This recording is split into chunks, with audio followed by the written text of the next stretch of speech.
When it comes to subtractive manufacturing, the best part is without a doubt watching your designs come to life, and the worst part is having to keep your workspace clean. Once that spindle starts turning, dust and chip collection is an issue you just can't avoid. So today we're going to do a real-world test with the Makera Cyclone dust collector Lite as we machine both wood and metal for our CNC projects. Let's start by machining wood. Now look at the dust collector Lite in action. Combined with the Z1's internal aerodust system, it extracts dust in real time, sucking the wood chips into the bottom bin before they can even have a chance to scatter. Look at this side-by-side comparison. With the dust collector Lite, your work area is so clean after a job.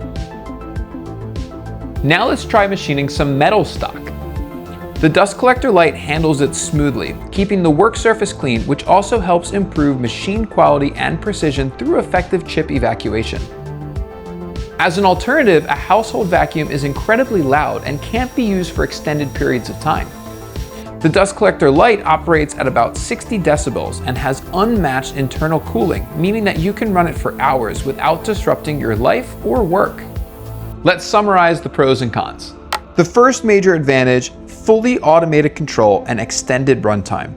The dust collector Lite is triggered directly by your CNC. When the spindle turns on, so does the dust collector.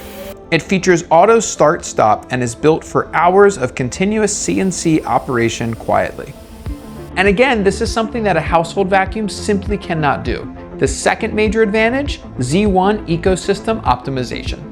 If you're using a Z1 or a Z1 Pro, it has a built-in blow function. Paired with the aerodust system, it blows the debris up so it can be swept away by the Cyclone vacuum system. So if you frequently use your CNC and you need a clean workspace, investing in the dust collector Lite will elevate your overall CNC experience. Thanks for watching. Definitely let us know if you have any questions in the comments below, and we'll see you next time.